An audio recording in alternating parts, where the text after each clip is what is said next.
तो एक बहुत अच्छी घटना है। अब आचार्य भगवान ने अपने गुरुदेव से संस्कृत सीखी थी, ग्रामर सीखा था। एक बुक थी जिसका नाम था कातंत्र रूपमाला।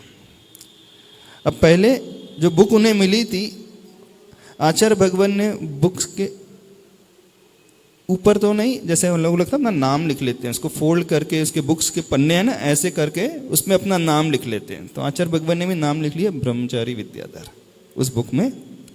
अब उसके बाद 68 में आचार्य भगवान की दीक्षा हो गई।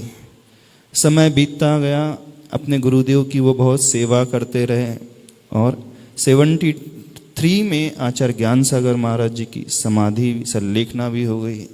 और संलेखना के लिए आचार्य भगवान जी जान से लगे रहे, तत्पर रहे, पूरी बहुत मेहनत करके। और समय पास होता गया, फिर आचार्य भगवान राजस्थान को छोड़ करके इस बेल्ट में भी आए, है ना, यूपी भी आए, आगरा भी आए थे ना, नहीं आए थे? आपको तो पता नहीं होगा, आपके पेरेंट्स को पता होगा, उनसे पूछ लेना कभी। 74 75 के आसपास यहाँ पे आए थे। फिर यहाँ से फिरोजाबाद चतुर्मास करते हुए घूमते घूमते विहार करते करते बुंदेलखंड पहुँच गए। बुंदेलखंड में जब पहुँचे, एक जगह की बात है, आचार्य भगवान का संग भी बड़ा हो गया, उन्होंने दीक्षाएं भी दे दी। एक दिन वे अपने मुनि शिष्यों को पढ़ा रहे थे। एक श्रावक, वृद्ध श्रावक आचार्य भगवान के पास आता है और वही बुक लेकर के आता है, कातंत्र रूपमाला, जो आचार्य ने ब्रह्मचारी अवस्था में अपने गुरुदेव से पढ़ी थी। देखो ये संस्मरण हमें पूज्य सुधा सागर महाराज जी सुनाया था, बहुत अच्छा संस्मरण है। तो जैसे ही आचार्य भगवान को बुक दिखती है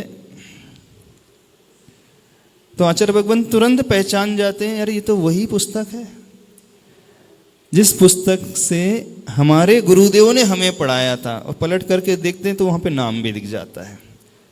और जैसे ही पहचानते हैं तो आचार्य भगवान उस पुस्तक को उठा करके अपने माथे से लगा लेते, बिल्कुल ऐसे माथे से लगाते हैं और बहुत विनय भाव से उसी चौकी में रख देते हैं।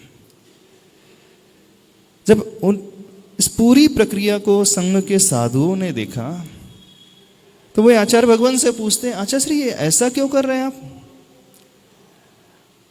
बोले देखो ये वही शास्त्र है,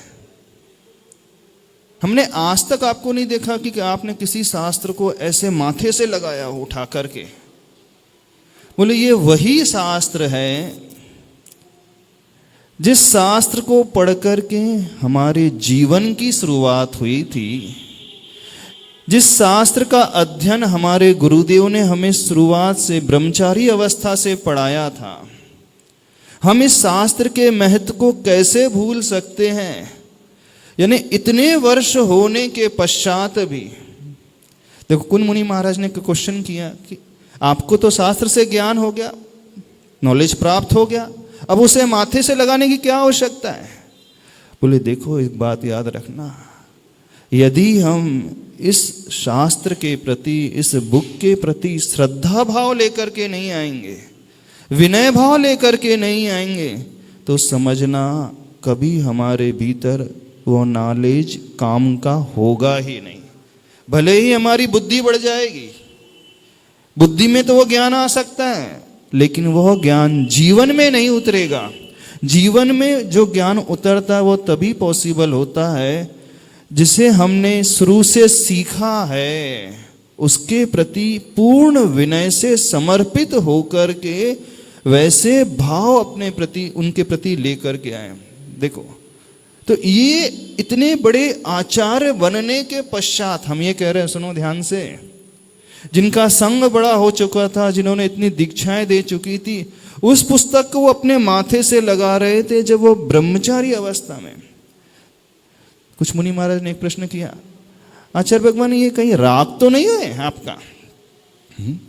देखो अब इतने साल हो गए, आपने पढ़ लिया, अब पढ़ लिया तो ज्ञान मिल गया, ऐसा लग रहा है तो आपसे को राग हो गया, उस शास्त्र से ही राग हो गया।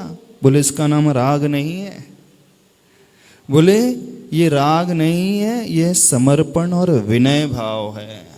तो जिसके भीतर ये विनय और समर्पण आता है वही जिंदगी में ऊंचाइयों को छू पाता है।